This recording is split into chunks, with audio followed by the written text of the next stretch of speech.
بسم اللہ الرحمن الرحیم۔ السلام علیکم۔ ڈیلی اردو وائس کے عزیز دوستو، اسرائیل اور فلسطین کے درمیان جاری جنگ کے باعث ہم ایسے واقعات کا مشاہدہ کرتے ہیں جنہیں اگر ہم آگے رکھیں تو نہایت آسان ہے کہ آنے والے دنوں میں دنیا کی امن و امان خطرے میں پڑ جائیں گے۔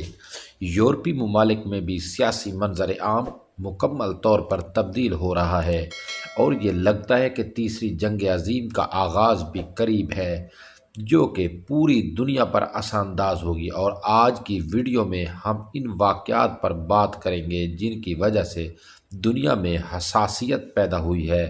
ویڈیو شروع کرنے سے پہلے میں آپ کو بتانا چاہتا ہوں کہ حال ہی میں خبر آئی ہے کہ یہودیوں نے اعلان کیا ہے کہ وہ اب سرخ گائے کی قربانی دینے کے لیے تیار ہیں۔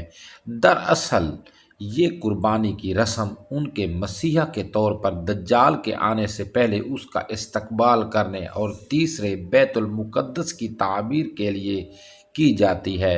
بین الاقوامی میڈیا کے مطابق اس وقت برسر اقتدار یہودی امریکی صدر کو دجال کی آمد کی تقریب میں بھی مدعو کر رہے ہیں۔ 1.5 ہفتے وہ دجال کے آمد کے لیے تیاریاں کریں گے۔ یہ سرخ گائے ریڈ کاؤز گروپ کا حصہ تھا جو 2022 میں ٹیکساس، امریکہ سے خصوصی قربانی کے لیے اسرائیل لایا گیا تھا اور یہاں مقررہ سینٹرل مسجد کے انسٹیٹیوٹ کو اس کی نگرانی کا ذمہ داری سونپی گئی۔ دوستو، اگر ہم دجال کی آمد کی بات کریں تو یہ بھی بتاتا ضروری ہے کہ اس معاملے پر صرف یہودیوں کے علاوہ مسلمانوں اور عیسائیوں کا بھی موقف ہے۔ یہودیوں نے اب اپنے عقیدے کو پوری دنیا میں پھیلا دیا ہے، جہاں انہوں نے اعلان کیا ہے کہ دجال دراصل ان کا مسیح یسوع مسیح ہوگا جو ان کے لیے نجات دہندہ ہوگا۔ ان کی آمد کے بعد یہودی اپنی شان دیکھیں گے اور پوری دنیا پر حکومت کریں گے۔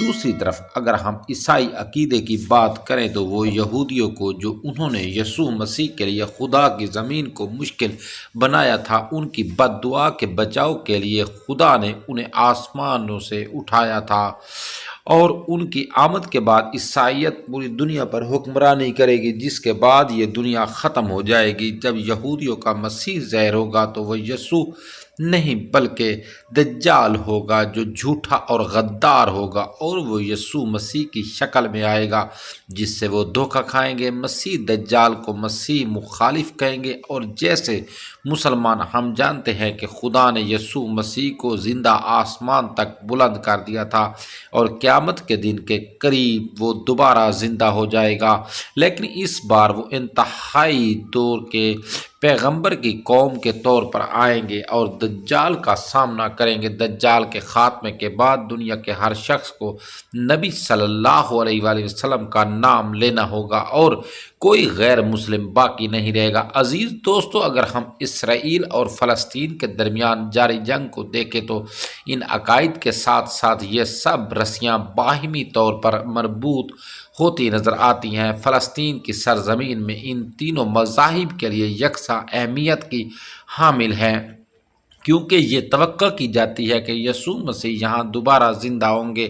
دوسری جانب اسرائیل نے یہ جنگ اس لیے شروع کی تاکہ وہ فلسطین کے پورے علاقے پر قبضہ کر سکے اور یہاں ایک بھی مسلمان کو زندہ نہ چھوڑ سکے، یہاں تک کہ ریاستہائے متحدہ اقوام متحدہ نے بھی اس کارروائی کے خلاف ووٹ دیا اور سیکیورٹی کونسل کے اجلاس میں جو حال ہی میں ہوا، اسرائیل نے صلح کے اعلان کو ویٹو نہیں کیا۔ تاہم اس سے قبل اسرائیل کو امریکہ کی جانب سے سب سے زیادہ مالی اور اخلاقی حمایت حاصل تھی۔ امریکہ نے ہر بار جنگ بندی کے اعلان کو ویٹو کیا ہے اور غزہ میں اپنی مرضی کے مطابق آپریشن کرنے کے لیے اسرائیل کی کھل کر حمایت کی، لیکن اب صورتحال یہ ہے کہ جہاں اسرائیل پناہ گاہ فوجی آپریشن شروع کرنے جا رہا ہے، رفح سرحدی گزرگاہ کے علاقے میں تقریباً 15 لاکھ مسلمان فلسطینی موجود ہیں۔ دوستو، اسرائیل اس چیز کو چاہتا ہے کہ وہاں کی زمین اتنی پریشان کن ہو جائے کہ مسلمان اپنے ملک چھوڑ کر